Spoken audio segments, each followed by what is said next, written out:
Great. So, Christina, it's very nice to see you today. Thank you so much for joining me. It's great to meet you. Thank you so much Welcome. for having me. So, can you tell us a little bit about who you are right now? Give us a little snapshot of your life. Where are you? Who are you? What do you have going on? So, I am in the midst of a healing journey. I'm an accountant by trade, but I have, after walking through coming out of a very toxic relationship, surviving a head on collision, dealing with a lot of trials and tribulations in the last few years, I'm really trying to embark on this healing journey. And in this healing journey, I've learned it's very lonely process, especially when you're coming out of a toxic relationship. You've pretty much become isolated. So I'm trying to build a community, share my experience, letting other women know they're not alone in the process, and helping with any kind of tricks, tips, tools I've learned in my journey to hopefully help them come along a little bit quicker on their healing journey, and offering hope that there is joy. You can have peace again, that you can enjoy your life. Life is meant to be enjoyed, and you can really enjoy it. Well, that sounds beautiful. I think that so many people are on similar journeys that your message is going to be so well received. So I can't wait to hear all about this. It sounds like a lot of interesting stuff to get into. So Yes, not a dull moment. not a dull moment. That makes for a wonderful story and a lot of lessons. So that's good. It's a good thing ultimately. Great. So let's go back, and if you could just tell us where you were born and start us off from the very beginning. So I was born in Syracuse, New York, which, if you're not familiar, is like the snow belt of the state of New York.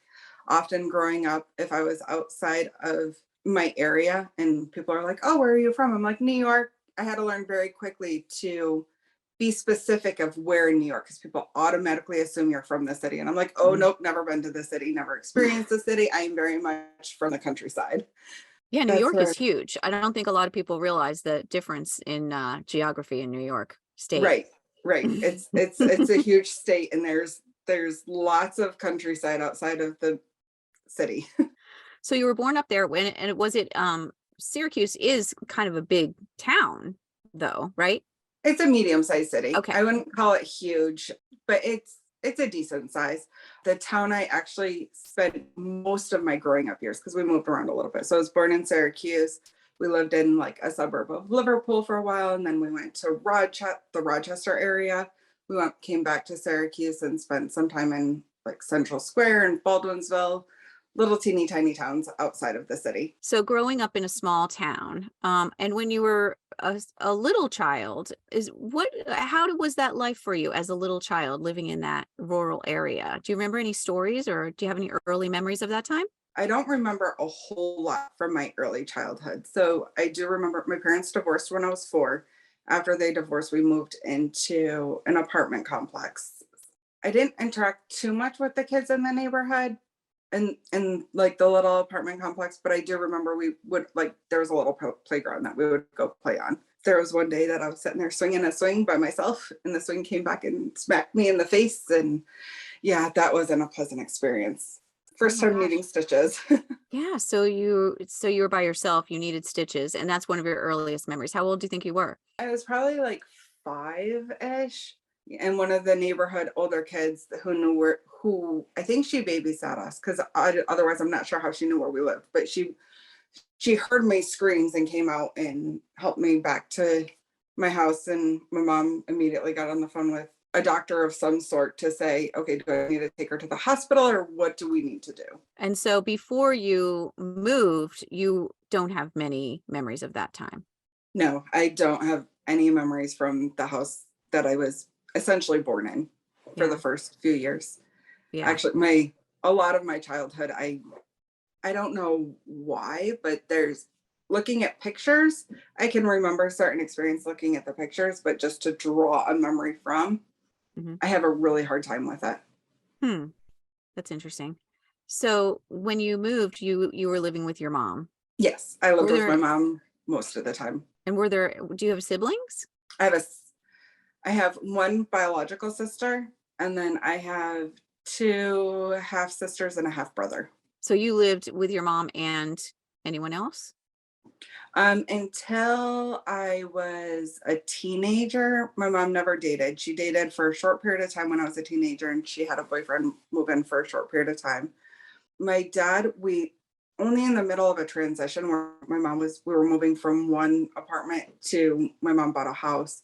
While she was in the process of moving, we stayed with my dad for like the summer, but most of the time it was with my mom and just my mom So it's just the two of you and my sister. and your sister. Yeah. Yes. Okay. So you moved around to a few different apartments until your mom got a house. And so you Mhm. were in elementary school. How was that? Did you have to move schools? I think I was in three different elementary schools: Liverpool, Rochester, Central Square.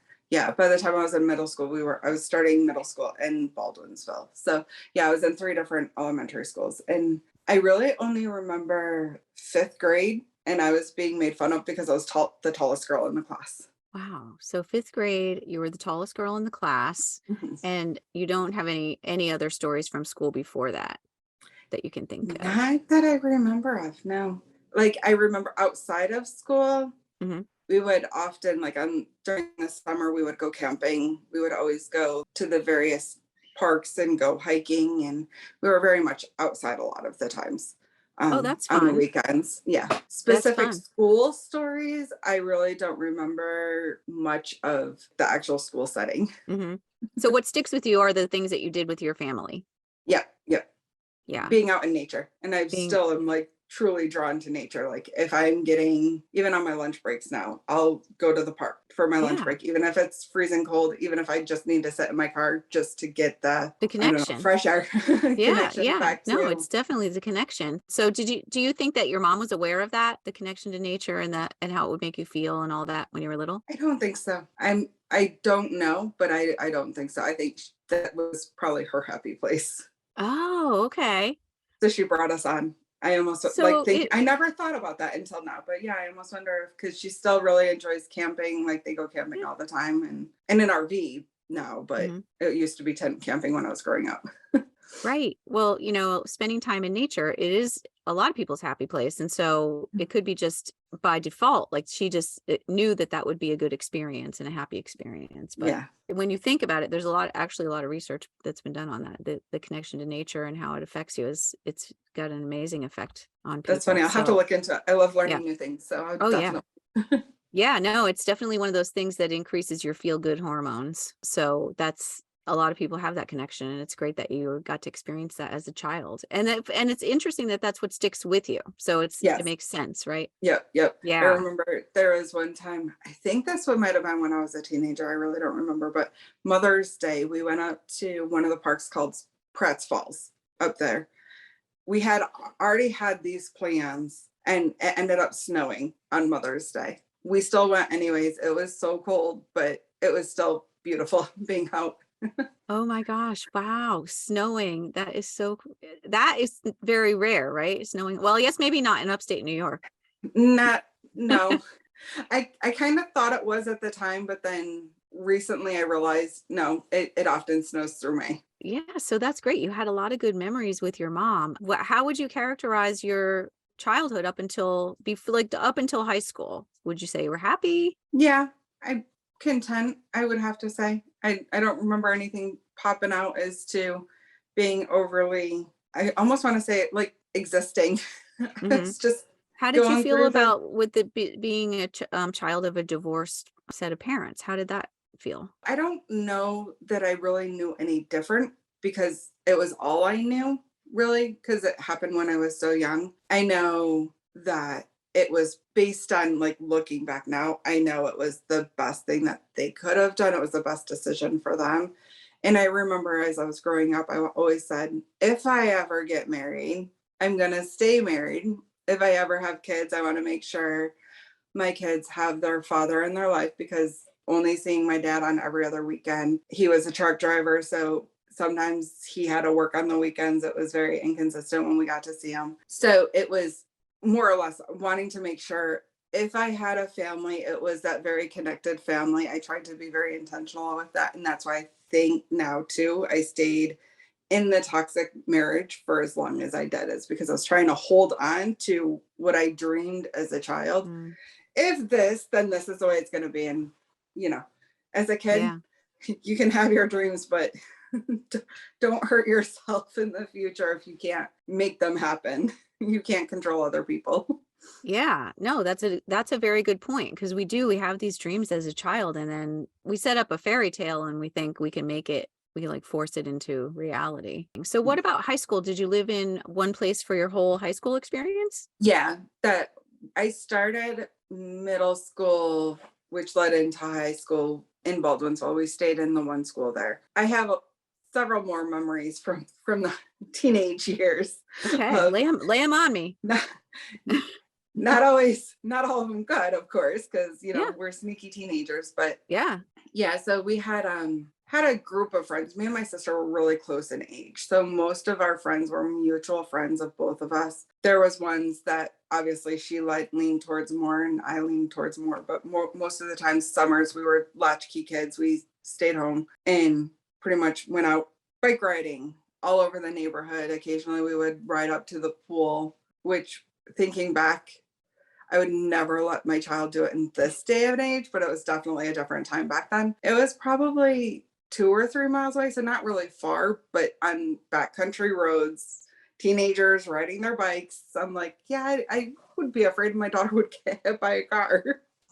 But I don't even know. Actually, I don't even know if my mom knows that we went there or not, but that's okay. We So it would, was like a town pool, the community pool. yeah, it was a pool for the town. Mhm. It was set, so we were in a neighborhood here and it was set a couple miles away, closer to, I don't even know. I remember we would get tired on there. It was very hilly. We would get tired on Oh, the hills of, are we there yet? Are we there yet? And then having to ride the bikes back home after being out in the sun all day.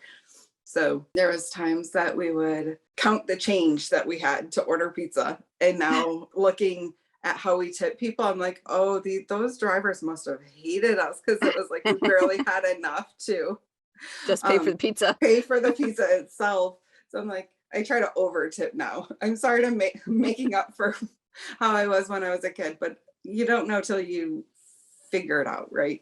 There was many of times, again, we would always go camping and hiking on the weekends. We would flip flop houses. Sometimes our friends would come and stay over the night at our house. Other times we would essentially go over to their houses. And pretty much it was the neighborhood that we were in all had teenagers our age, and we all hung out with each other, kept each other in or out of trouble, whichever way you want to Okay. look at it. But that's part of the teenage years, right? Yeah, it's a learning Yeah, experience. it is. Do you have any memories that are fun stories from that time? I'm sure there's Did you get into plenty. any trouble you can share that's not too much trouble? um, there were times that I wouldn't suggest this now, but there was times that we would like look into, I think it was more around Halloween time, we would get into like the spiritual nature of things, not knowing what I know now. I don't know that I would have engaged the way I did. We thought it was all fun and games, but when you start interacting with things outside of your knowing, can get kind of scary. So Yeah. there You was mean like times the we were, Ouija board or something yeah, like so that? Okay. we were watching movies that were along those lines. And then we're like, ooh, let's do light as a feather, stiff as a board. I don't know that that actually ever worked, but then we would do like the Ouija board. And there were some times where the group of people we were doing it with, they would be like, you're moving it. No, you're moving it. And then something would happen and you're like, no, um, it's unexplainable. And then we would have to walk home and it would be in the dark. And now it's like every little noise. What's that? What's that? Yeah. What's that? Like, so we would often, other things that we would do is go to like the skating rink. We would go roller skating, but we would never actually roller skate there. They had also like a dance floor. So we are just like hang out and go dancing. And bringing up as to similarly, I think I was like 13 at the time. And there was some guy who started talking to me and I'm like, he was like, how old are you? I'm like 13. He's like, no, you're not. And I'm like, Yes, I am. No, you're not. Well, then how old am I? And he's like, 16. I'm like, well, I'm not, but have a nice night. Like, how do you argue with somebody about how old you are, especially when you're a teenager? Yeah. Yeah. So I was like, get back into my group and stay in my group because Yeah. I don't know you. So Yeah. it was very Yeah. much anytime you went someplace, that was always groups of people. Oh, that's good. Yes, it's always good to stay with a big group that way, right? Yeah, but it did seem like things were maybe there was a different vibe. Maybe it was a little bit safer to do some of those things. I don't know. Back then. Definitely. Like again, my daughter now, I don't know. I don't know how I would. She's definitely been much more sheltered. But again, the times are so completely different than They what they are. were then. Yeah, no, I think that's true. I remember doing exactly those same things as a teen and as you're talking about. And it Mhm. seemed very innocent at the time. Hey mom, take me to the mall. And we would just go and hang out at the mall or the bowling alley or, Yes. till we got kicked out because they didn't want loiterers there. But where else are kids gonna go? Yeah, that's true. I know. We did all those same things. It's so funny. And where do they go now? I guess they still go to the mall Yeah. and they I go to the movies and some skating. They're stuck on their devices. They are. I know. Yes. So you got through high school, and then where did you go after high school? After I graduated high school, I went to community college. So in high school too, I was going to school for cosmetology at the time. I thought I wanted to open my own salon. So I said, I'm going to go to get my associate's degree in business. So when I start my own business, I'm going to be able to do it myself. I'm not going to have to hire a whole bunch of people to figure all of this out, was the logic at the time. Meanwhile, my mom decided to, let me be careful about how I phrase this, because my perception of what happened is different than how she portrayed it. She applied for another job. She came to us and said, I'm getting transferred to Florida. You can either come with me or you can stay here and fend for yourself.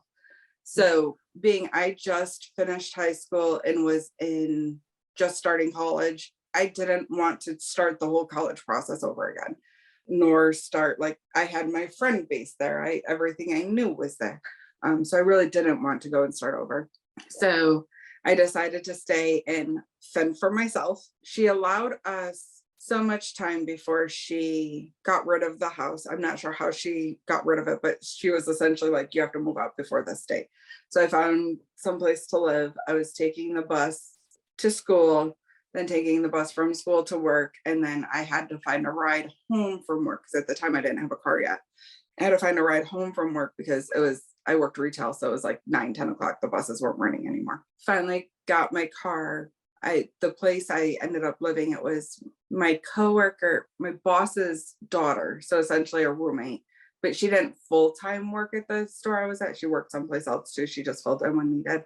I essentially rented a room from her for a while. Got my degree in business, completely lost all interest in cosmetology. So the next few years, it was like trying to discover myself, trying to find myself. I moved in with my aunt, from the lady I was living with, it just started to not work out anymore. I can't remember how it actually ended, but essentially my aunt bought a house. So I went and rented a room from her for a while. Instead of retail, I started working at they were a stock brokerage firm, a broker dealer firm. I don't really remember the specifics of what they did. I just know I was doing like entry level office related stuff. And I went to go visit my other aunt in Florida. They convinced me to move down there. So I'm like, okay. I moved to Florida for about 6 months, hated every second of it because it Why was did too you? hot. Oh, okay, too hot.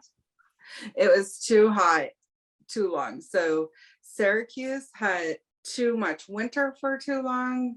Florida was too hot for too long. So I lasted there for like 6 months before I moved back to New York. In New York, we decided, I was talking with one of my friends, we all wanted to actually live in Virginia. So we made this plan, we put the plan in place. We went down to visit, we signed a lease on an apartment. Me, my friend, and her boyfriend moved down to Virginia. Oh, And so you were like, done with community college at that point? Did you have yes, you got your yep, associates? yep. I finished. Yeah, sorry, I kind of jumped there. No, that's When I okay. moved to Florida, it was when I started, I worked in retail the whole time I was in school. It wasn't until I finished my degree that I ended up moving into my aunt's house. And also, like, worked at the company, like, they had an opening. So I did my resume and submitted it. So we kind of worked together too. When I moved to Florida, it was after I had finished my degree and everything. So you moved to Virginia, and then Yes. what did you do there? I became an assistant manager at Papa John's. I would never recommend that to anybody. That's when I met. This is actually where my life started to get actually interesting and Okay. traumatic and twists and turns and Oh my life goodness. experiences. So I started as an assistant manager at Papa John's. I met when I was working there is where I met who I would end up marrying at Papa John's. They were literally moving me stores every couple weeks. It's like as soon as I got my bearing on how the one store flowed, they would move me to another store. And having to work, not only getting to know the employees, but also how the manager worked. And it was not a good fit. I ended up, there was one night that the store I was in had all brand new employees. It was a Sunday. The manager was supposed to be there at like 1. She didn't get there till 4-ish. And she started screaming at me because we were so behind in orders. It was terrible. It was like, I feel bad for anybody who ordered that day because like there was literally like an hour and a half, 2-hour wait time because we were so backlogged. It was like I was set up for failure. And she Mm, started screaming at me and I'm like, I'm not doing this. No, done. You know what? You put me in this position, you get yourself out of this position. I'm leaving. I called, we were dating at the time. So I called him and because he had my car and I was like, you need to come get me now. And he was in the store where my roommate also worked at Papa John's. The other one was going to school full time. So my boyfriend at the time, I'm like, he goes, I don't know if Bob's going to let me go. And I'm like, don't care. Tell him you have my car. I'm in this position. You come get me. You come get me now. And the manager, the regional managers were calling me and blowing up my phone and please come back and please come back and please come back. So finally I'm like, okay, fine, I'll come back. And I went back and nothing changed. All of my issues that I brought up to him that I'm like, these are not okay, were still going on. So me and my boyfriend at the time had plans to go up to visit my dad. My dad lived in Buffalo. I decided then when I left work, I wasn't going back. This is not characteristic of me in any way. And this is the only job I've ever done that I essentially walked out twice. And just, it was not meant for my personality. I mm. can't, I'm not a pizza person.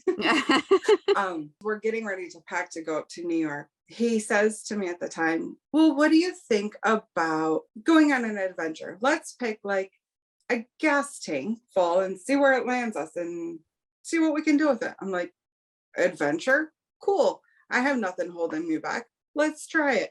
And then that gas tank turned into multiple gas tanks, turned into let's get an atlas and point a finger and so on and so forth. So we get up to Buffalo, we visit with my dad. After we leave my dad, we start to head off. We decided to go to Colorado. My naive self thought this was just all fun and games and, let's try something new and different. Though he said to me a few times that I couldn't call anybody. And I'm like, I didn't think about it at the time, but I'm like, I'm not close with anybody anyways. That's okay. Just making sure I didn't contact anybody back at home. And then Mm. one day we're staying in a hotel room up there. He got a job right away working at another pizza place. I was having a hard time finding a job. Then with the limitations, well, then of course mine wasn't under the table. I called my stepmom to say, hey, can you get this for me? Well, come to find out, he didn't want me calling anybody because he was running from the police Oh. and they were using my phone to trace us. The Oh my next gosh. day, within the next day or two, in the middle of the night, I hear boom, boom, boom. I'm like dead asleep, passed out. It was boom, boom, boom, please open up. And I'm like, what is going on? He had been embezzling from work the whole time and nobody knew it. And he finally Wow. got caught. He knew he was getting caught. So he was running and made it sound like a fun adventure to me. So my naive self, believing the best in everybody, got suckered into essentially assisting him going on the run. Oh And my gosh. then he blamed me for getting caught because I called my stepmom, not knowing any better. I'm like, well, if you would have told me, I would have known. He's like, well, I told you not to call. And I'm like, well, you didn't give me a reason why. So, because he knew I wouldn't have gone if I knew why. Right. So then it's like, okay, now I'm in Colorado, no job, no money, no, what am I supposed to do now? So I ended up driving back to Buffalo. My dad let me stay with him for a very brief while. And So what happened I to the don't know, boyfriend? Did he go to jail? he got locked up for a little bit. Essentially, I went down to where he got locked up. He told me to go to where he worked to get what he was due for money, to take that money to go back to New York. When I was in New York, he was still called, like we were having conversations and whatnot. He was very manipulative. I'm not sure, like looking back, I'm not sure how I believed what he was telling me, but I did. What people want to make of it, that's all up to them. I don't really care anymore. I used to, but now it's, I don't know. I don't know what I was thinking at the time, but learning what I've learned about toxic relationships, when somebody like essentially casts that net and reels you in, they know your inner workings and know which buttons to push to make you believe everything that they're saying. Oh yeah. Manipulators are very good at what they do. They're Um, sociopaths. They know how to get you to do their bidding. yes. And Don't it's not this, people just should never blame themselves for that, because you learn, yes. you'll learn, and you won't fall for it again, hopefully. Yeah, this was a very long process of going through the same cycle several times. And I thought I was protecting myself each time. But come Mm, to find out, yes, they are very good at what they do, whether mhm. it's intentional or not intentional. I haven't discovered that yet. I still like to believe the best in everybody. And well, So that I don't, experience, you went back to live with your dad, and then and you he were still in started, touch with the guy. yes, yep. And when they found out I was still talking to him, because this was before cell phones. So it was like they weren't as prevalent. Only the rich people had them. Hmm. So it was like I was sneaking out, going down to a payphone using like a calling card to call him. He had so many minutes on whatever phone he was using at the time, convinced me that I needed to come back, that everything was okay, and blah, blah, blah, blah, blah, blah, blah. My dad found out I was sneaking calls to him. He was very upset. He called one of my ex high school boyfriends and told him to call me to talk some sense into me. And I'm like, how is an ex-boyfriend gonna talk sense into me when he broke my heart? Like, yeah, that's not gonna happen. Thanks. But that just made me even more angry and made me leave even quicker. Oh. So one day I'm like, okay, I'm going back to Virginia, packed all my stuff in my car, went back to Virginia. We got back together. I think I stayed at his dad's house for maybe a few days till we were able to get into an apartment.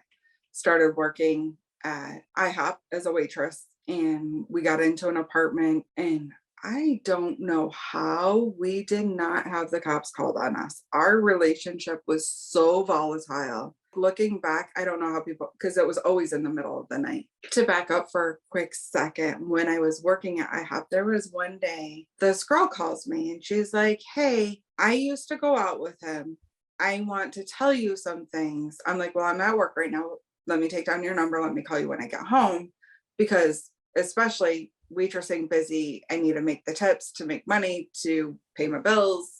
So I called her when I got home that night, and she told me all of these things that I so should have listened to. But instead, I was like, hey, so and so called. She said all these things, and he twisted it and said, oh, no, that's not what happened. This is why, and like glossing him over, making her out as the bad person. So I can only imagine what he says about me if he ever is questioned. Sounds like a Um, narcissist. yes. Well, and it was funny because I didn't know what a narcissist was again till I left. And yes, very much so. Part of the issue is he's a drug addict Mm, and had narcissistic tendencies. And mm. obviously, I'm not a counselor, I'm not a medical professional, so I don't know that I could actually say he is a narcissist, but he definitely has the several traits to be labeled as one. Yeah. So he flipped and turned it all around. We're barely making ends meet. I ended up getting pregnant. And one day I come home from work and I have an eviction notice on my door. And I was like, what's this? He's like, I don't know. I'm like, I gave you the rent money. Hmm. Where did it go? And he was like, I paid the rent. I'm like, where's the receipt from it? Because this was back before, like, even you could do everything online, before you could use your debit cards. Because I didn't have, why was it? I was always paying them in cash. It was just easier to, being a waitress, it was easier to pay in cash than going to the bank, writing a check, the whole Yeah. thing. I was like, why, what'd you do with the money? And he's like, I paid the bill. I'm like, well, where's the receipt? They always give you a receipt. He goes, they never gave me one. I'm like, clearly you didn't pay the bill if I have an eviction notice on the door. And this wasn't the only bill that I gave him money for that he didn't pay. There was times we went without electricity. There was times we went without water. Were you like splitting these bills? No, Or he wasn't working at oh, all. so you were paying all the bills, Yes. but I giving was him the money and he wasn't paying. correct. Yeah, because he wasn't working. I'm like, I was working at IHOP in the morning, and then I was working at Ruby Tuesdays at night for a period of time. So it was like I was literally always working. He had my car. He was doing, I can only imagine what, while I was working. Did you We just, realize at the time that was a healthy situation, or? it wasn't until I left at that time. Part of the issue too is I didn't know what a healthy relationship looked like. I've never seen one. My mom was really never in a relationship. The one she was in, it was for maybe a year, 2 years, like not long enough to really learn what a healthy relationship looked like. In the little bit of time I was with my dad's now on his 4th marriage. So Oh boy. he's recovering now, but he was an alcoholic. So it wasn't like I didn't really have healthy Role models growing up as to this is what a relationship is supposed to look like. And then again, he was tapped into those little buttons that he could just almost like puppet on a string, push this button and she'll do this and she'll be appeased for this moment in time. It always seemed like there was never enough, no matter how hard I worked. And we always had the conversation of he needed to go to get work, and he would always have excuses as to why he couldn't, or he was trying, or he started a place and it wasn't a good fit because of this. Like there's always an excuse. always somebody else's fault or something outside. Yes, it was somebody else's fault. The excuses he made up, I try to be a very logical person. They made sense to me at the time. So he knew how my logic worked. So he was able because to you make wanted up, it to work. You had already got this picture in your mind of how you wanted to go, and he knew this. So he used it. He knew he was inside your head, and he was able to use that. So then you said you got pregnant? Yeah. So I was pregnant without having, because I was a waitress, I didn't have insurance. I was like, okay, we need to go to social services. Like I need medical care. Like I can't go without. And every time I had the day off or a few hours off when they were open, he had something more important to do. He would take off in my car and I wouldn't go. Then I got the eviction notice on my door and I'm like, okay. I called my mom. My mom had just bought a house. She had an extra room. She's like, come down here. We'll get you back on your feet and do what you need to do. His dad came over with a trailer to pack up everything that wouldn't fit in my car. Everything that would fit in my car got packed, and I started the long drive back. And even after that, he was still, anytime we had conversations, there's multiple, I understand why the decision you made, why you made the decision that you did, but there's multiple decisions you could have made. I don't know that you made the best one. You could have stayed. You didn't have to leave. Went on for at least a year. Then he found another victim to keep him busy for a while. And then I started working and getting my life back on track. I went back to school for my degree. I got my accounting degree, my bachelor's degree. So I was working full time. I was going to school full time. I was a full time mom of an infant. So kept myself very busy and out of trouble. And obviously, because I didn't have time for anything extra, trying to figure out life the best I could. Was he involved in the child's life? He came down for one Christmas. His dad paid for him to come down for one Christmas. Then his dad paid for us to come up to visit once a year. So he saw her once a year essentially when his dad footed the bill. The last year, the person he was with started to take you back on how long ago it was the days of MySpace. I went to get I tried to apply for assistance. And with applying for assistance, they make you get child support, which up Mm, until then I was like, pay what you can when you can. I really didn't know how it all worked. yeah. Well, they went through the whole thing of putting child support on him. Soon as the judge ordered child support, she got on his new girlfriend, got on MySpace and was like bad mouthing me of taking money out of her kids because now she has, I think she had one at the time because she ended up having two kids That with he was the father of. Yeah. yeah. So she was like, she's taking money out of my kid's mouth. He works, so he does, like putting him on this pedestal, like I'm this evil person because I'm taking all this money from him. I'm like, I'm not even the one who sets the amount. If you want him to take care of your kids, he should take care of this one too. After seeing all of that, I sent a message to his dad and was like, we're not coming up for any holidays this year. I'm not subjecting myself or my child to this toxicity. It's not happening.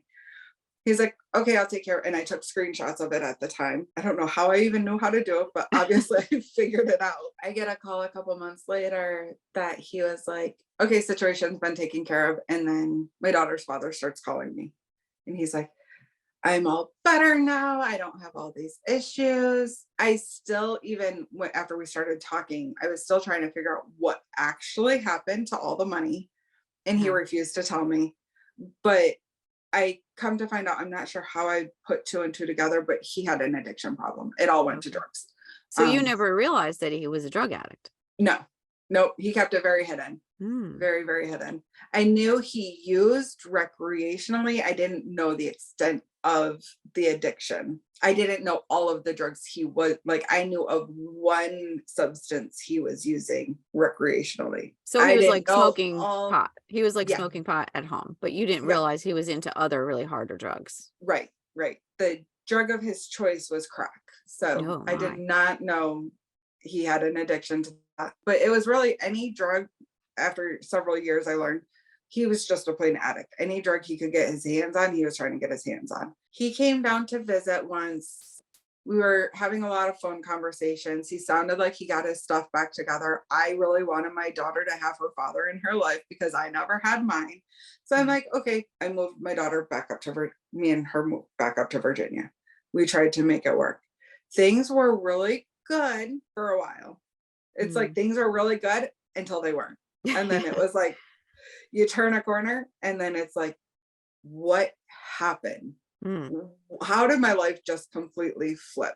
So when I first moved up back up here, my daughter was just about to turn 5. He had the two little ones with the other woman.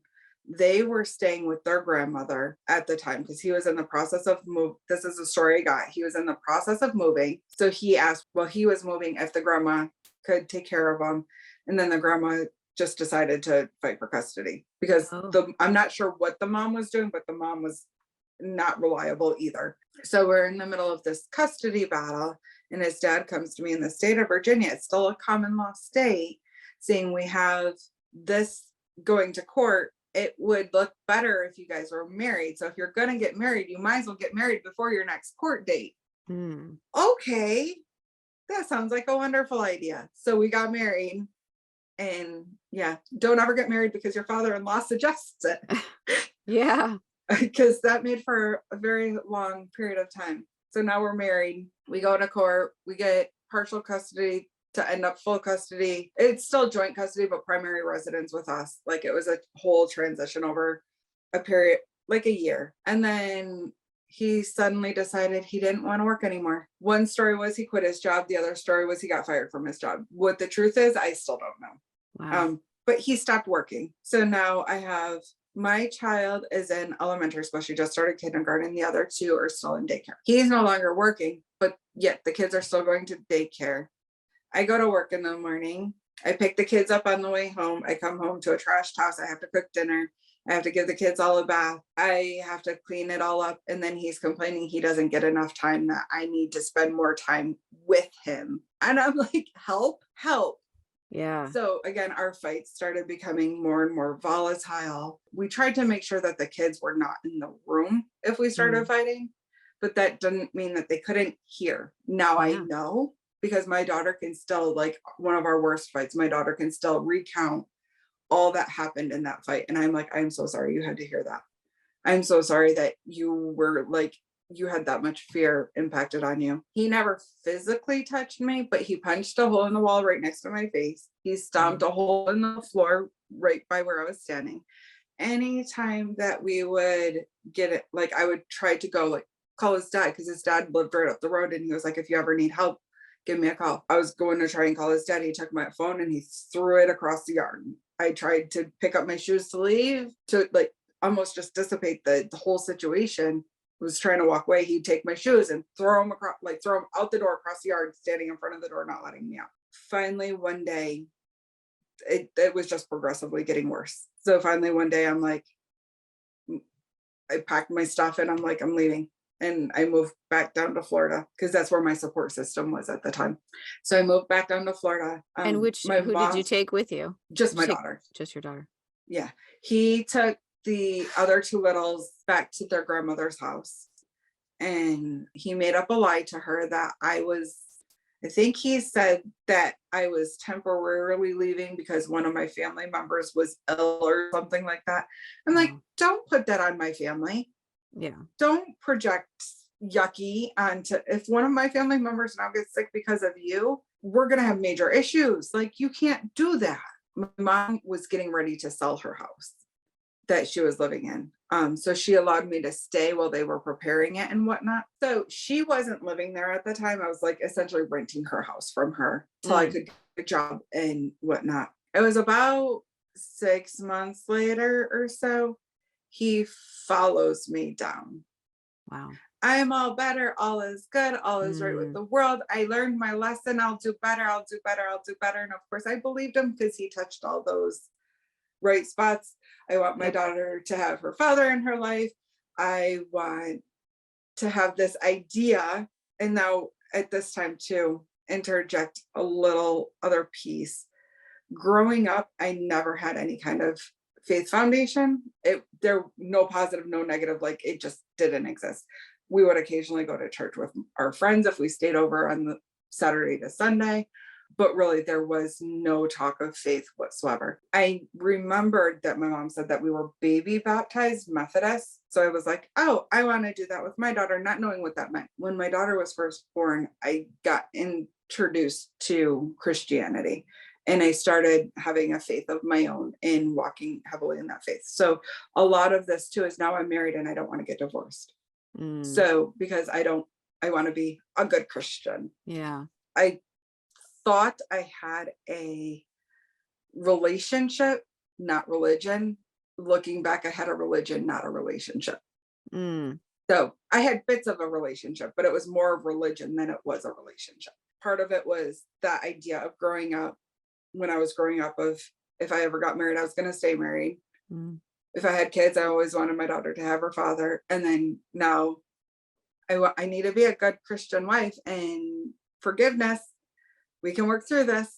We'll make it work. As soon as my mom found out that he moved down, she, in not so many words, said, you can't stay in my house anymore. Oh, She was wow. actually, like, the selling process moved up a lot quicker than what it was. Oh. And I only know this because I saw some of the correspondence that was coming in, but that's okay. I went and I bought a house. I somehow managed to be able to get approved to buy a house. Super exciting. We go in the house buying process.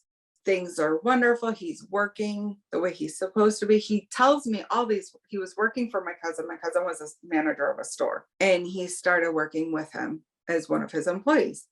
And all the stories that my husband at the time was telling me were all very positive. I thought it was a really good environment. And my cousin never said anything to me. He still hasn't said anything to me to this day, but his wife made one little comment one time.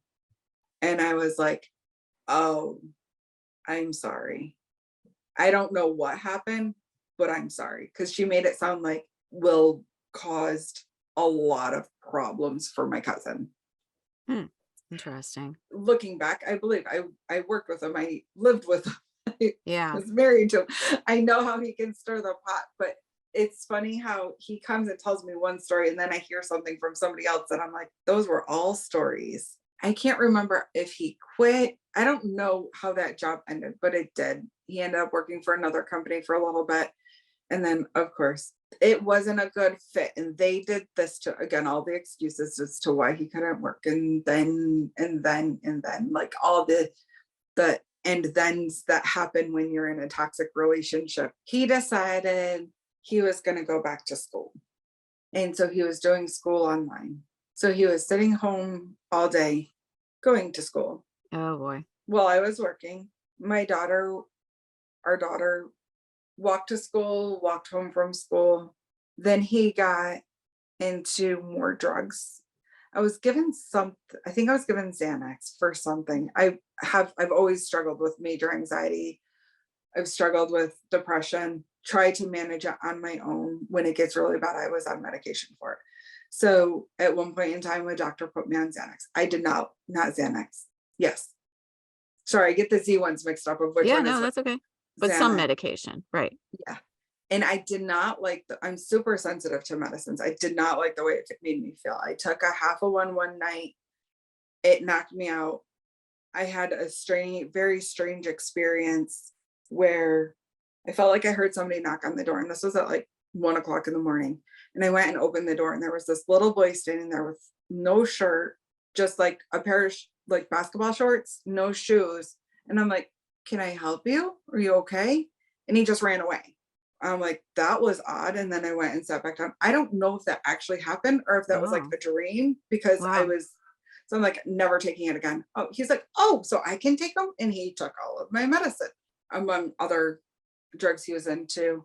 He wasn't feeling good one night. So he went to the hospital. He ended up having his appendix out. He was so mad at the hospital that they wouldn't let him go smoke a cigarette that he checked himself out after just having surgery. And again, things just kept spiraling the drain and getting worse and worse. And then there was one night that he threatened to kill himself and grabbed a big knife, locked himself in the bathroom. And I was talking to a few coworkers, close group of people that I was with, and they were like telling me about how it was like a manipulation tactic that Mhm. people use. If somebody's going to truly commit suicide, they're not going to announce it to the world. They're not going to make a big publicity stunt of it. And I'm like, okay, we've gone too far again. I ended up going back, told him he had the weekend to pack his stuff and get out. I took my daughter to SeaWorld. We stayed in a hotel overnight. We had passes to SeaWorld at the time. He had to leave. We weren't going to do this anymore. I was so far behind in all of my bills because he was, again, taking all of the money I was working and doing God who knows what with. And I'm like, okay, we need this to pay. I was getting ready to lose my house and my car. And when I kicked him out, and thank goodness, blessings, blessings, thank goodness that we were coming out of the recession of the housing market. Like the housing market like literally just popped. So people were having a hard time selling their houses. I put my house on the market within a week. It sold for a cash offer just over to that would pay the mortgage off and leave me with like $3,000. So pay off all the residual bills that I had got past due on. One of my family members was my uncle's brother. So I guess in a way, my uncle. I never grew up with him as my family, so it's like I have a hard time with how they're related. He had this house that only he was living in. His kids were both grown and moved out. So he was like, you can rent half of my house if you want. Like Oh, it wasn't literally half the house, but essentially it was. He's like, you yeah. can rent this space from me while you figure your stuff out, get on your feet. I have this space, we have the ability. So I moved all my stuff over there. All was well. He moved back down and was like, I'm good. Oh no. And I'm like, starting square one. Nope, we're not doing this again. We literally just dated for over a year Were before you still married then? yes, we were still married. We were just separated. Okay. So this is the third of The all third the time. separations. And this time I'm like, again, back to wanting to be the good Christian wife, wanted to have my daughter have her father in her life. I didn't realize how much trauma she was actually experiencing. I thought from the outside, they appeared to have a really good relationship. When I was around, they always seemed to really get along. I didn't want to take my daughter from her father, all the things. So he was like, I'm better. I'm like, you have your own place. Well, it's like we're starting at square one. We literally dated for a year before we ended up getting an apartment together. Still did good for probably another like 6 months or so. This time we stayed together for a lot longer, but he started to regress. But we were having conversations. The dialogue was more open. I was more stuck in, I thought my daughter was at the age where I really wanted her to have her father in her life. I didn't want her to have such daddy issues, if you will. And I thought they got along really well. We got a warning from the apartment that we were living in. They were like condos at the time. They were turning them back into apartments. So they're like, your lease is ending. You're not going to have the option to renew. Start looking, which Okay. I thought was really great of our landlord to do. So we Mhm. didn't have to worry about struggling at the last minute. So then we ended up moving to a different rental property. Thought things were decent. They weren't great, but they weren't terrible either. We were surviving life. And then I got pregnant. My daughter was like 13 at the time. Like, do I really want to start this up? Well, I really don't have a choice. But I also always had this like deep longing to do it the right way, Yeah. to have To start my, over. It was almost like a chance to start over. yeah, to know what it's Okay. like to have your husband there with you through the entire pregnancy, to Mm, have him there with you in delivery for the beginning parts of like the mhm. whole infant stages of what would it be like if I had help doing it and not just doing it all on my own. So then I'm like, oh, answered prayer. Like God's giving me the desire of my heart that I completely lost. I completely forgot I had this desire for years. But then I had a miscarriage. Oh. And then with that brought a whole new level of us growing apart. Like we were still okay, but we were like looking back now, I can see where we were kind of like just we weren't really the same after that. I felt like I had to move on from it. I wasn't really allowed to grieve it. I wasn't allowed to feel. He was trying to put all the platitudes on, the cliches, the everything happens for a reason. Yes, I know that, but I still need to grieve it. So I held on to a lot of that for a very long time. Being in my relationship, part of my faith, I felt this strong call, like God was calling us to go back to Virginia. I had no idea why. It was just this this calling. It started probably about like January, but I was keeping it to myself because I'm like, no, all of my family's done here. My work is here. My like everything I know right now, my life is here. Why would I just pick up and go to Virginia? I have nothing in Virginia. That calling wouldn't go away. I it was getting more and more intense. And then he got called to go to court in Virginia for his other two kids for something. I don't remember what, probably child support. So we took a little vacation, came up to Virginia. I almost had that sense of, I feel like I'm home. I'm like, I have this really crazy idea, this feeling. What are your thoughts? I feel like we're supposed to move back up here. They both agreed. So I'm like, Mm. okay. So then we started the process of moving back up here, having faith that God was going to provide what we needed when we needed it and just figure it all out. I put my notice in at work, packed all of our stuff up, moved back up to Virginia till we could find a place. My daughter was staying primarily at my father-in-law's house. My husband did not want to stay at his dad's house. They got along as long as they weren't together for too much Mm, time. Otherwise, they would okay. start butting heads. So we were staying at this motel. And then I was going up to my daughter where my daughter was every day. And so Okay. like we're still interacting every day and whatnot. Yeah. Then I started working. A month after I started working, me and my daughter get into a head-on collision. Oh my goodness. It wasn't, I was working as a contractor at the time, but I was still kind of looking because I lived in the Richmond area and they were having me drive to Charlottesville every day, which is Mm, like an hour and a half drive one way, okay. hour and a half to 2 hour drive. Like it was taking up way too much gas, too much time. I was in a Prius C at the time, so a compact car. And it Okay. was literally taking a tank of gas every single day because we only had one Wow. car. So he needed to take me there, drop me off, and then come back and pick me up. So it wasn't a good Wow. fit. I was still looking for another job, had another job offer, went and did all the, like, yeah, to do the drug tests and physical, and because it was for a medical, they did physicals too because it was for a medical place. So I took a half an afternoon off. My daughter went to go, my sister came down to Virginia Beach with her husband and his family. So my daughter went to go visit with them while they were here. I left Friday afternoon, did all the pre-work stuff, went down to Virginia Beach. On the way back from Virginia Beach the next day, we were literally 10 minutes from where we were staying. We're driving down the road. There's just the teeniest tiny curve, and this lady drifted over. She decided not to turn. And Oh boy. at the time, it was like there was nothing I could have done. What I remember of the accident was there was a guy who came to my window and he was like, I'm an off-duty paramedic. Help is on the way.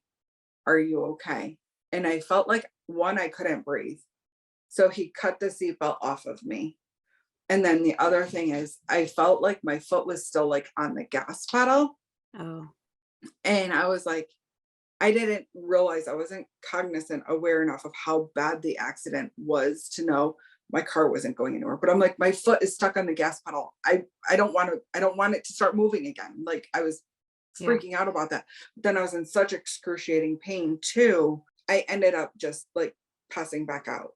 Come to find out, me and my daughter have shared stories afterwards. He came to me first and I wasn't responsive.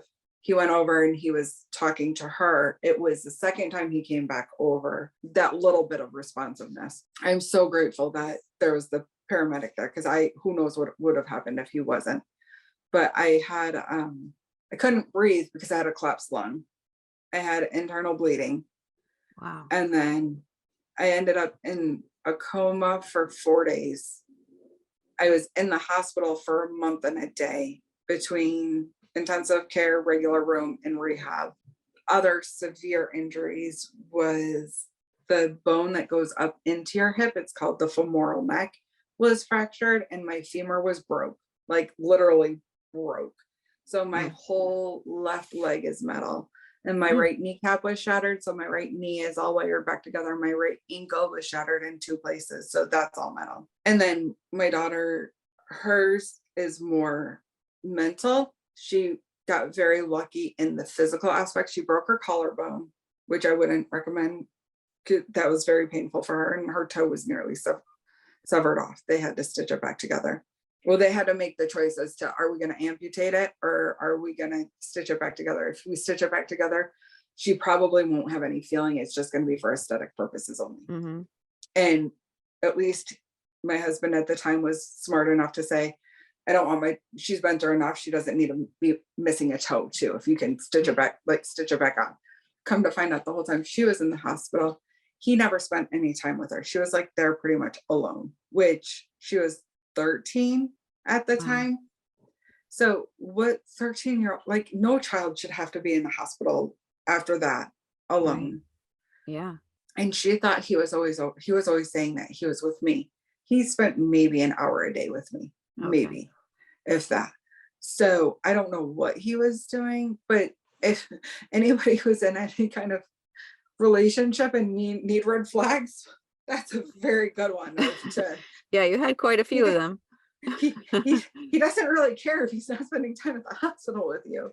Right. So I spent most of that whole month pretty much alone in the hospital.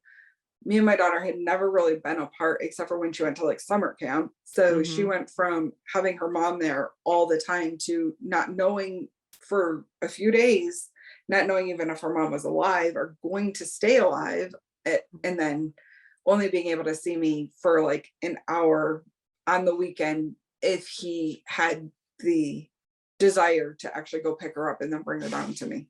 Oh, wow. That recovery process in itself was tedious. I was non-weight bearing for 4 months when I was discharged from the hospital. Like, even just being in the hospital, it was every day.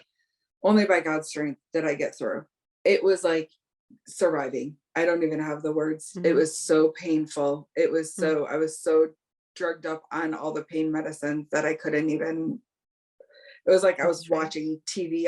I wanted to do other things, but anytime I tried to, sitting up hurt because I had the open wound on my abdomen and my legs. And then the nurses wanted to come in and make me turn. I understand. Like, I'm so very grateful for them, but they're like, in the middle of the night, okay, we need to switch you sides because we can't have you have bed sores. I'm like, but it hurts on that side. It hurts Hmm. so bad.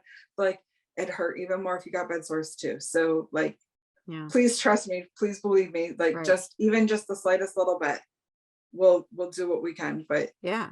I've always prided myself on being such an independent person. And when you have all your independence stripped from you, Hmm. I couldn't do anything alone, anything. No, And you it couldn't do teaches anything. you, Yeah. Go ahead. What does it teach you? I want to hear what you think. it it teaches you how to put your pride aside and be able to accept help and then move to the next level of ask for help when you need it. Still Mm. struggle with that a bit, but I'm getting a lot better Hmm. and recognizing of, you know what, whether they're being paid to or the other people who wanted to help who weren't being paid, you're allowing them a gift and they want to help you. Don't take it from them. Like, Yeah. allow them to help you. You don't have to be so, you don't have to be so strong all the time. Sometimes you can be Right. the one to be held. Yeah. Well, you were doing it all for all those years, Yes. trying to make this picture of a life look the way you wanted it to look. And it just was like this never ending kind of hamster wheel you were on. Yes. And That's a so, very good description. so then after you were able to leave the hospital, you went back. And so what was going on in the relationship with your husband then? So he was working at the time, just enough, just barely enough. But because I hadn't been working long enough, I still had my job, but it put a damper in trying to find an actual rental that I could get approved for until I was scheduled to go back to work. So So he was where were we you were living? in a motel. You were still living in the motel, Yeah. and your daughter was still living with his dad. Yeah. So Mhm. what was the thing that made you kind of say, I've had enough of this? That was after we ended up in New York. There was a few other moves after Oh, that. okay. Oh my goodness. All right. That's we finally got to a point where we could get into a house in the rental house. That's when his drug addiction came back Came around back around. and got really progressively bad. So bad to the point where, and in this time too, his dad got diagnosed with multiple myeloma, which is a form of cancer that he couldn't get traditional treatment for because he has diabetes and the treatment would make your blood sugar uncontrollable. So it was like, it was a challenge for him to get the treatment he needed for the disease he had. He also said that he had a lot longer to live than what he did. I don't know if he intentionally lied about it or if his body just couldn't keep up and Mm, it wreaked havoc a lot quicker than they predicted. But his dad was essentially on a final trip. wow. What we would know across the country, he went over to go visit his daughter. He had a daughter in California. So whenever they traveled, his dad and his stepmom, whenever they traveled, they had a little mini farm, if you will. They had a guy who would come and help with the bulk of everything, but they had really big dogs that this guy was terrified of dogs. So Will would go up to take care of the dogs. One of the nights that he was out there, he stole stuff from his dad. Mm, Unbeknownst to me, his dad comes home. There's all this drama around Father's Day, and my husband is freaking out. I have no idea why.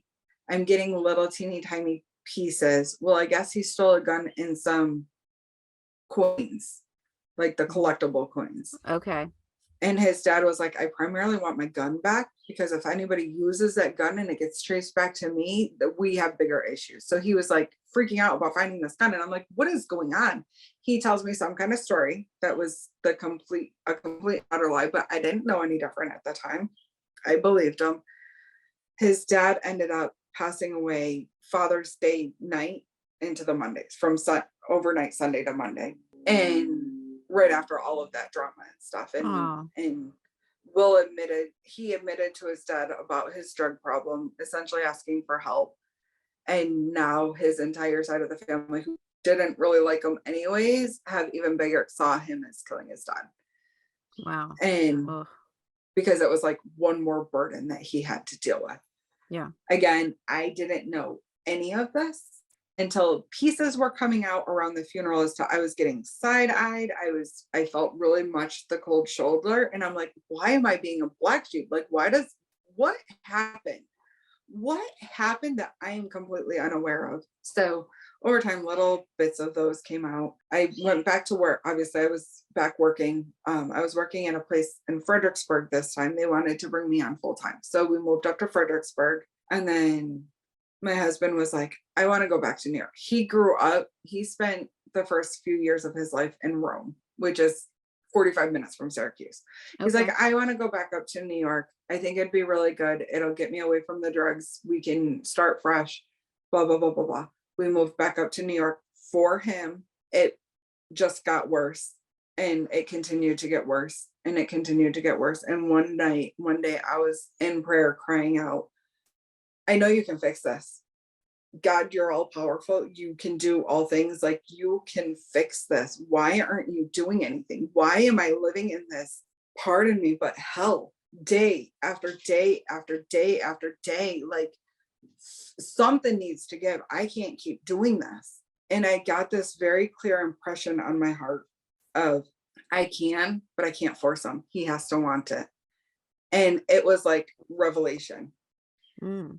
after all this time, because I had been consistently praying for something to give. And finally, it's like, finally, I got this answer and this clarity. And one of the things that was keeping me stuck for so long, too, is the scripture that says God hates divorce. And I'm Mhm. like, I don't want God to be mad at me. I don't want him to hate me because of this. And every time I felt like God was releasing me to leave, to separate from him again, I would hear a sermon about the sanctity of marriage, about this person who is married to a drug addict, God delivered them and made them all better. And I'm like, if they can do it for the, okay, I have hope still. I have hope still. So it's where you have to have your relationship and not necessarily hear all the outside, because the outside can be good for some people, but it's not for everybody. Right. And then Right. shortly after that, I got the message of, I saw an article came across me about the true meaning behind that verse that was Mm. keeping me stuck and the reason why it was in there the way it was.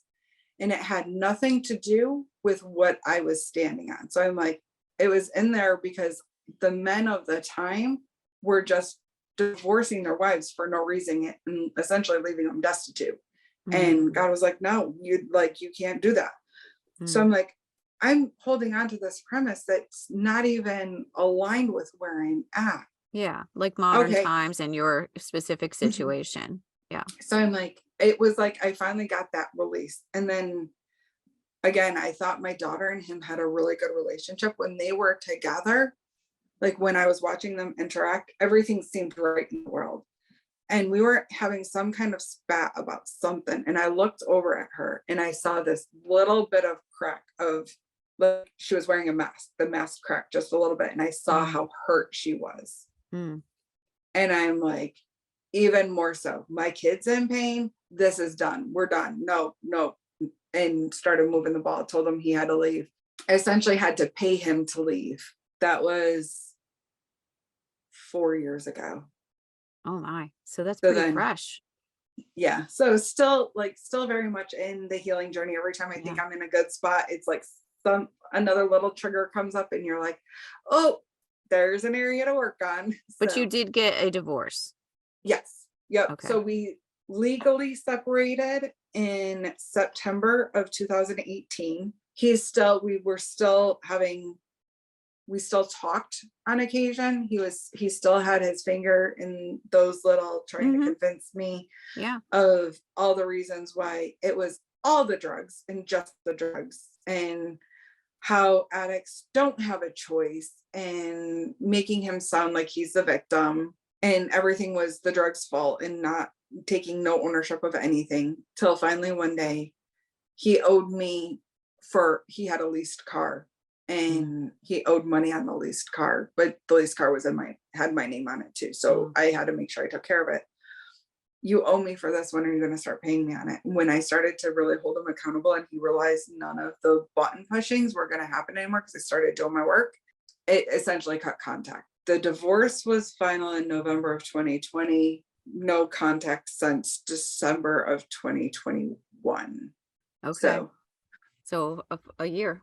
yeah, huge, huge different. Like I That is didn't realize. huge. What gave you the strength after all that time?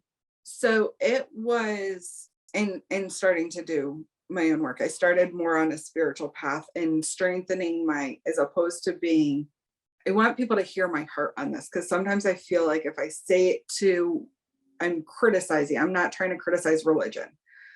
But when you get wrapped up in religion, when I separated myself from the religion aspect and truly focused on my faith and started Mm, kind of exploring more of what my faith means, and then working through, like, there's certain people, I learned about meditation. yeah. And I learned about, well, first on my healing journey, it was physical. I had to start like moving my body. I Hmm. was extremely overweight. I was the heaviest I had ever been. And having the injuries with my legs, it was like, if I want any kind of quality life, I need to get healthy. So Yeah. it was starting with physical health, then nutrition, and then I started with my mental health of meditation and journaling, and then exploring more of like energy and being in alignment with your higher power of that's bigger than we can all understand, and being in alignment and starting to hold those boundaries, like knowing what your boundaries are. I was always good at like knowing what my boundaries should be, but I could never hold them secure. Yeah. So then it was like when I finally found the strength to hold my voice of saying, this is the way it is. And he saw, he tried to push back, and I'm like, nope, nope, nope, you're not going there. That's Yeah. You when he stopped contacting me because he knew he couldn't manipulate me anymore. I'm right. assuming, like, that's my assumption. Yeah. No, you're probably right about that. I mean, yeah, that's what they do. If they know they can't manipulate you anymore, they'll move on to someone else. Mhm. So there Um, was a few people I found that talked about narcissistic abuse. mhm. Um, and the first one I think I saw was by Melanie Tonya Evans, something like that. I still get her stuff all the time, but she Okay. was like, there was one of those like checklists, if you will. You might have been a victim of narcissistic abuse if, and I'm going through it and I'm like, check, Yeah. check, Yeah. check. Oh, oh, okay. So then as soon as I started understanding more of how they operated, I Mhm. knew how to put, when I was interacting, I knew what boundaries to make sure I held true. Or if Yeah. there was any kind of interaction, it was all through like text message. So I didn't Mm, have to respond right away and I could mhm. see it. Because initially when I would see it, I'm like, oh, it would suck me in. Like I huge Yeah. empath. In Yeah. this healing journey, I found out too, would suck me in, and I'm like, oh, I gotta fix, I gotta heal, I gotta, and I'm like, nope, set it aside, look at it, and it's like, okay, nope, that's manipulation all the Yeah. way around. Yeah, no, that's very interesting. I just read somewhere that empaths and narcissists are often in couples because the empath always thinks they understand, I can fix it, or I Mhm. know where it's coming from, and they tend to stick around. I know. Yeah, That's it. That's the way it works. It's interesting, but so I'm thinking about. I'm going to throw this out and see what you think. Your accident. What do you think that God or source or spirit was trying to tell you with that?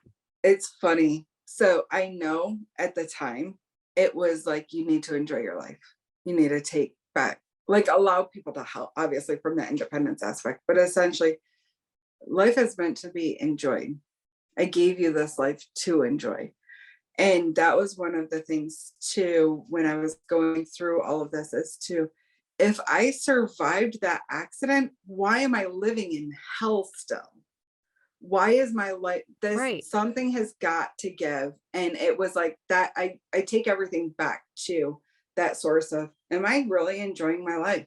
If I'm not, why, and what needs to be Yeah. fixed? Because God allowed me to survive this for a reason. And at first, I feel like God was the one who told me to share my story to help other Mhm. people. And I thought it was strictly the accident at first. When I first got the calling, I was still in the relationship and it hadn't gotten terrible yet. Well, So let I me thought it tell you was what I think about okay. the accident and I'll see what you think. To me, when you're asking for help, you're praying for your circumstances to change and you're asking for help. And then you have this terrible accident where you are completely by yourself. You're taken away from everything. You have to spend time doing only one thing, healing yourself and surviving that. Sometimes I think that we have these terrible circumstances happen to us because God or spirit or source is trying to just hit you over the head. If you won't listen, and they're going to hit you, it's going to hit you over the head with it and say, you have Yeah, to get out of this situation. And so when you say, like, after you went back after the accident and you still felt like you were living in hell, that's because maybe that was a message to you that you were supposed to make a change. He was literally pulling you out of that situation. agreed. And I'm just sometimes slow to learn. It wasn't that bad, in quote, Mm. it wasn't that bad yet. But It you was said that to still, yourself many times over the yes. years. It's not bad Mhm. enough yet. It's not bad Yeah. enough yet. It's not that bad. I can handle it. I can make it work. I can fix it. That's your Yeah. theme all over your life. You're absolutely right. Wow, what revelation. I've never actually heard myself go through, I've done bits and pieces over the time. I've never done the whole Yes. gamut in It's one very powerful setting. going through the timeline. It's very powerful, and that's why I'm doing it. And I think that, like, you'll over the next few days or weeks or months, things will come up because you've done this. You might want to journal Mhm. about it or write it down yourself, make the timeline yourself, because even things that don't seem like they're relevant or things that seem like they're just ordinary will, at some point, you will be able to put the pieces together to see the patterns. And Yep. even though you kind of know, I mean, I think you do know, but and I'm so glad for you that you are in this place now because you're coming into your power and you have to stick with it. I'm just going to tell you, stick with it. Don't let the pattern repeat. Stick with it because you're doing something amazing right now. Thank you. Yeah. And when you're in a toxic relationship, they say a whole lot of things to you that cut you down. When you're growing, you come up to these like walls, essentially. You Hmm. have a choice. You can let that wall stop you, or you can knock it down, you can climb over it, somehow get to the other side. And the other side is always like reward. You're on Hmm. to that next Hmm. phase. Hmm. I'm in this block right now. I'm I can see it's almost we're almost through it.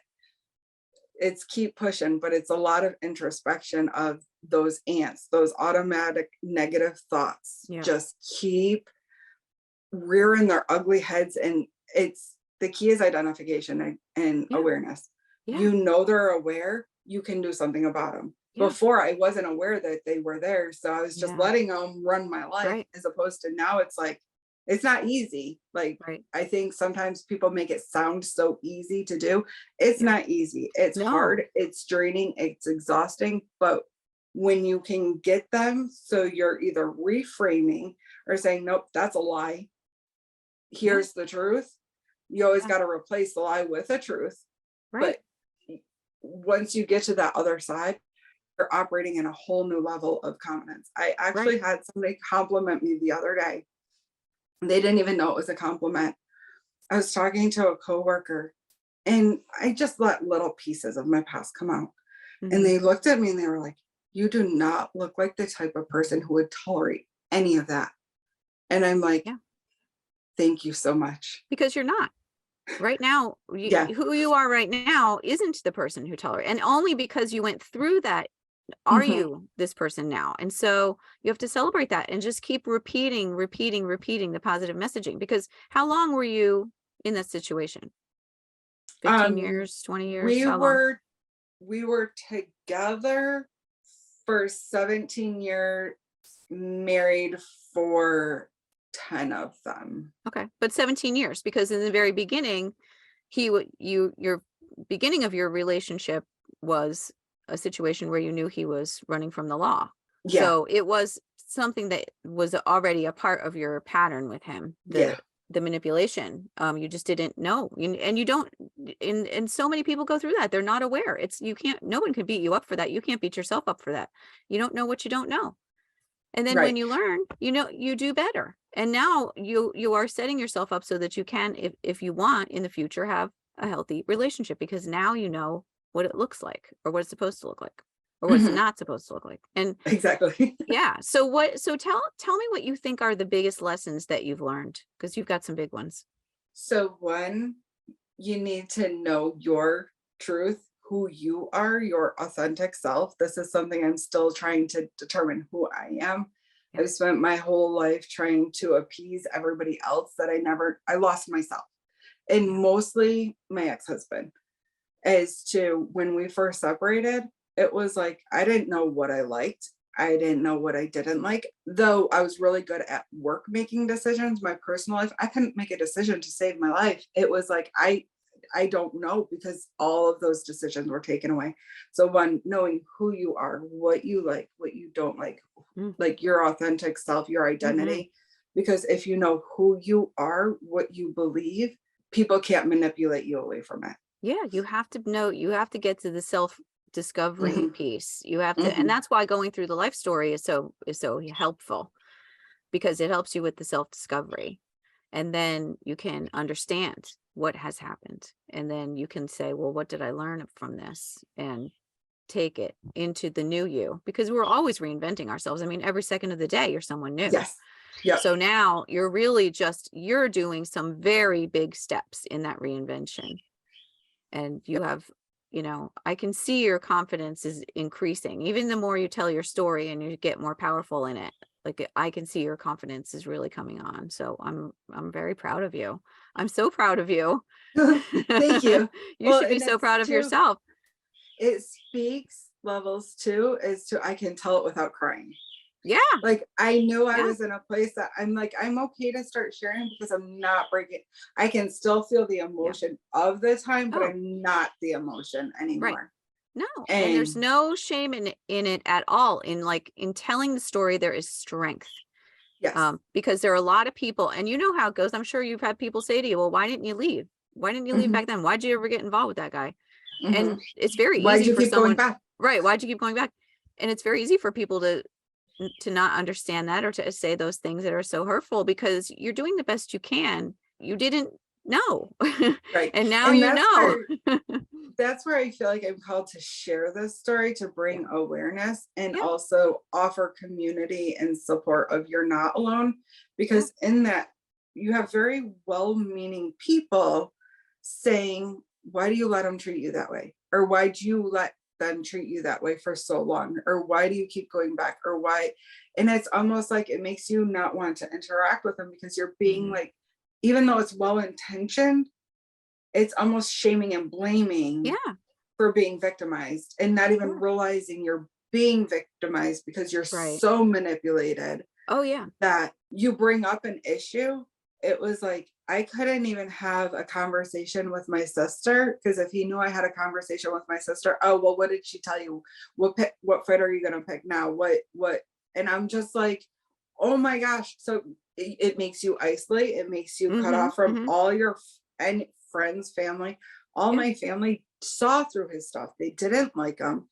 They accepted him if and when he would come around. Like it Mm. wasn't like he wasn't allowed Yeah. to participate, but he never wanted to because he felt there. So there was always a Yeah, he knew. division. He knew Yeah. that they were onto him. So what other lessons? Is there anything else that we should know from your story? Own your strength. Like Yeah. own your strengths. Even things like being an empath, I used to Yeah. see it before I had a name for it. People would, or even highly sensitive person, people would always say, I'm too emotional, or you're a crybaby, you're Yep. this, you're You're that. And overreacting. I'm like, now I'm taking it and saying, you know what? It's my superpower. It Yes. helps me more better engage and relate Yeah. and be able to interact with people instead of, I would much rather cry alongside somebody than give them a cold shoulder when they need space held for them. Yeah. So use what people would call weaknesses is your Mm, superpower. absolutely. Yeah, empathy is a great strength. And it is difficult to be a highly sensitive person. I am also a highly sensitive person, so I totally understand that. But it is a superpower. You have a sense of, I always call it clairsentience, meaning Hmm. I can feel things. Like before someone comes in the room, I can feel them. I know Yes. I can feel their energy. You could tell if they're angry or if they're Yep. happy or, those biggies. But so those are, yes. And I think, you're learning how to you're learning how to become yourself, Mhm. how to Yep. truly embody a sense of strength that in learning, also the whole idea that you said earlier about the dream that you have, that you hold this dream and that you have to be able to kind of ride the wave of life, when it's moving. um it might not be the picture that you had in your head, Right. but there's a reason why things are unfolding the way they are, and you have to let them unfold and learn from those lessons. Hmm. Yeah, that's really beautiful way of looking at it. So, what do you see as the best of your life? The points of gratitude, the blessings. So one, my daughter. My daughter is a huge blessing. I view it as one, she saved my life, and we have such a good relationship because we were able to keep our dialogues open and holding space for each other as we've gone through a lot of the same traumatic events just from different viewpoints. So Mm, we try to understand each other, just not just having my daughter save my life, but the relationship that we have, because trauma can either bring you closer together, it can tear you apart. I'm very grateful that we were able to make it draw us closer as opposed hmm. to the other. Yeah, that must have be very helpful in keeping you in your strength, because now you realize that you're showing her what it looks like Hmm. to get out of a toxic relationship. Yeah. Yeah. And then another blessing would be just now truly having a relationship with, having my spiritual practice, having learning, growing, and develop self-development, and then helping to be able to see where other people might need that help, and have being able to share that Yeah, tips, tricks, tools, little bits right. of wisdom that I've learned on the way is to, Hmm. I went through this, but I'm using it to help other people as opposed to, like, I think Yeah. Well, do you think the perspective and experience has revealed to you your purpose? yes, perspective and perception is everything. You can have two people go through the exact same situation, and how you view it will help how you come out. So if I can help Mm, even just one person switch their shift. lens, Yeah. reframe and get to where there's hope, joy, and truly enjoying your life as opposed to just surviving every day, waking up saying, going from the place of, how did I get here? And will this pain ever end? It will, as long as you start seeing what's going on for what it is and start Hmm. taking the steps to make the changes that need to be changed. Yeah. Maybe that you could be for someone who you wish you could have had in your own life earlier. Yes. Maybe. Yep. Yeah. So, what do you think is the meaning of your life after looking through all this? That's a really good question. I don't think I've ever delved that far down, but I think I'm here to serve, to offer light, joy, hold space. I haven't always been there. I used to be the person that would always throw the pity party. Oh, poor pitiful me. Mm, And I really have switched my mindset. So just offering, shining another light in the world of darkness, that we all need a little bit of more hope and joy in life. hmm. Have you found joy? Yes. Yes, I have. And it's joy. I used to think joy and happiness were synonymous. They're not. Happiness is event driven. You get happy when something happens. Joy is internal. Joy is a state of being. Joy is no matter what is going on around you, you can find that deep sense of it's going to be okay. Mhm. We can get through this. This sucks at the moment, but we'll come out on the other side of, and it's finding it in the little things of everyday life. Like there was Mhm. one day, it's so random. There was one day I was like, I don't always wake up in that place. It takes me a minute to get there. Mm. But there was one day, How do you get there before you tell the story? How do you get to the place if you're not there? so one, I start in time of journaling, Mm. meditation, and moving my body. In the morning. So exercise, yeah, my morning routine is like when I don't do my morning routine, everybody around me can feel it, see it, and know it. Okay. Cause it's like I haven't had that time to, Like the grounding, yeah, yeah. yeah, to get centered, to get Yeah. grounded. I'm very reactive in ego Yeah. and all the chatter as Yep. opposed to being Going inside. self, if you Yep. will. Yeah. Just being, just being.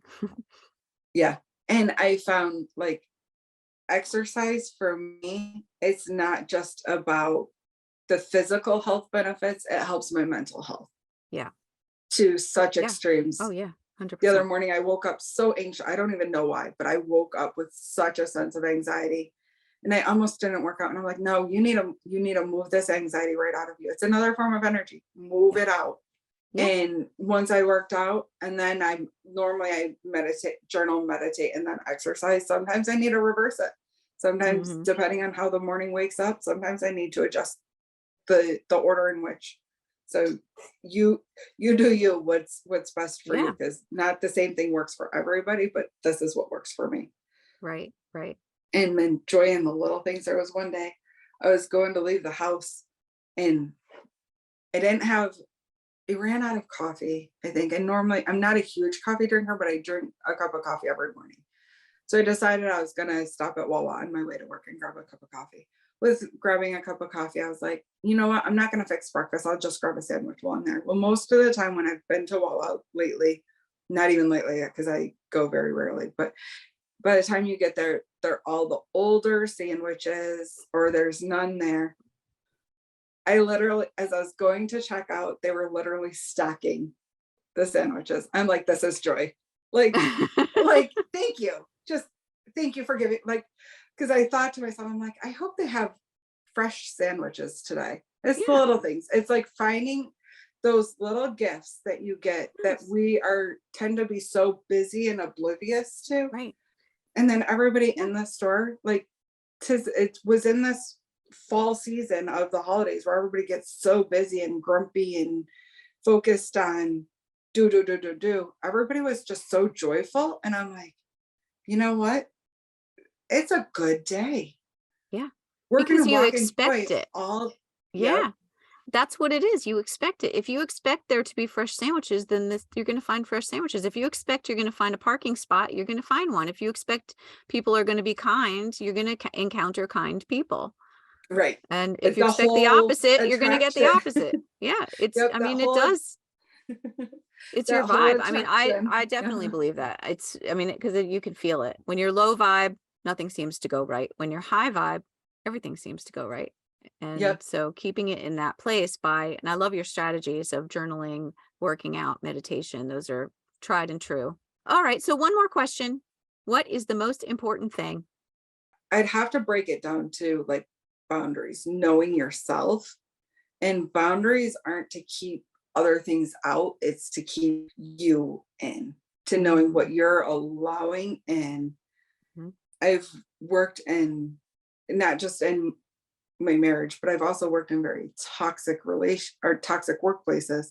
And I had to make sure I remembered to put, it's almost like Like a I put bubble. an invisible bubble Yeah. around me Yes. and say a little prayer of Mm, let all my love and joy and light shine out, but don't let any of that negative in. And right. I read that one time someplace and I'm like, does that really work? And sure enough, it does. And it's so knowing what you're willing to accept and not accept and putting the Right. tools and practices in place to hold your space. Yes. Because if you're not good, you can't be good to anybody else. Right. So true. So true. Wow. Well, I'm really grateful to you for sharing this story. It's very painful, and just the fact that you've been able to share it I honor that in you, and I think it's so important, and I'm really, really grateful that you decided to share it with me on this podcast, and I think people are going to really resonate with it. So thank you. Well, thank you.